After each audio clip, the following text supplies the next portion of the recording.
Long before there was the United States, Native communities flourished on these lands. But eventually, the United States was established and began expanding. The federal Flourished, that's one way to put it. By the standards of us pioneers, they were savages. The Native American Indians were great hunters. Surviving on the game they killed just to keep their families alive. They had no set home. They traveled with the weather and the migratory habit of their food supply. They used the stampede method to kill mass herds of buffalo. Savage, by today's standards. Wrong! Conan, what is best in life?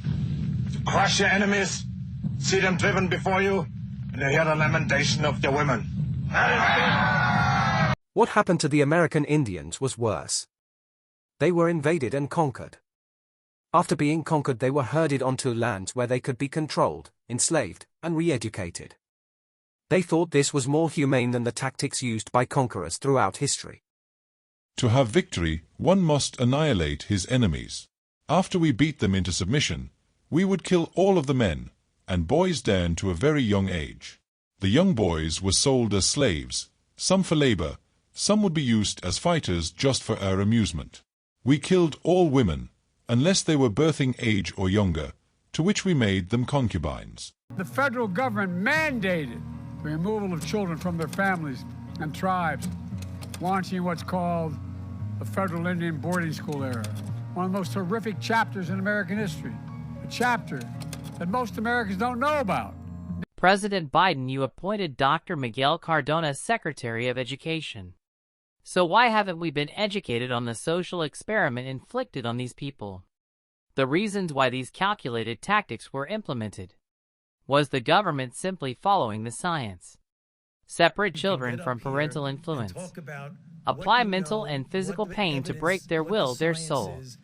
After a few generations of re-education, they could be integrated into the modern society. And when will their re-education be complete? Those are hot spots of transmission. Native communities silenced, their names literally erased, replaced by a number or an English name. Children abused, emotionally, physically, and sexually abused.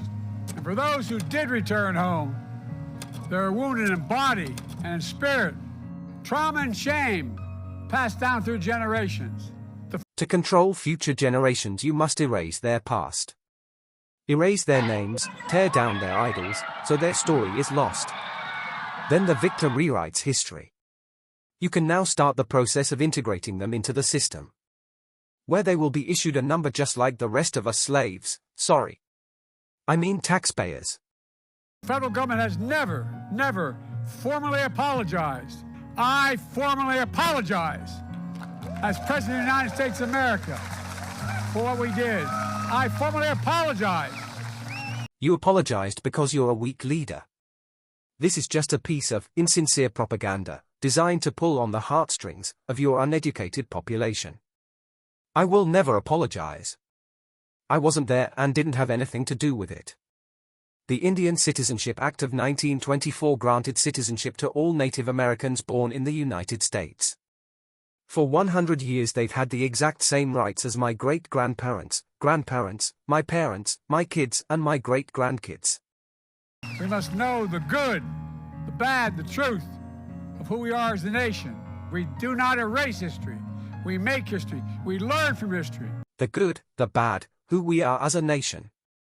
The good is that they are here, due to the grace of God, and their forefathers' sheer will to survive. The bad, they have had to endure an extreme experiments, to change thousands of years of natural evolution until they conform to the modern way of thinking.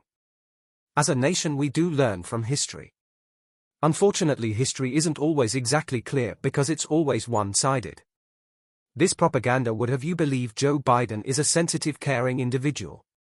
Not a child-sniffing, incestuous pedophile, money-laundering for sale politician. That's why I've committed to working with indigenous communities across the country to write a new and better chapter of our history. To funnel money from the taxpayers to their indigenous leaders. It is even more humane to just buy off their leaders under the cover of humanitarian services.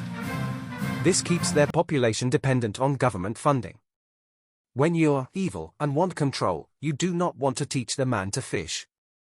To honor the solemn promise the United States made to tribal nations to fulfill our federal trust and treaty obligations. It's long, long, long overdue. A nation relinquished the majority of its land rights, its land holdings, its resource holdings, for the right to preserve its way of life. I'd like to ask, with your permission, for a moment of silence, as you remember those lost and the generations living with that trauma. If you believe President Biden is really remorseful here and saying a prayer to God, you are in the early part of stage 3 of the zombie formula. We suggest you immediately make an appointment with your doctor to have your blood chemistry checked. Change your diet. Go get some fresh air. And for the love of God, put down your phone.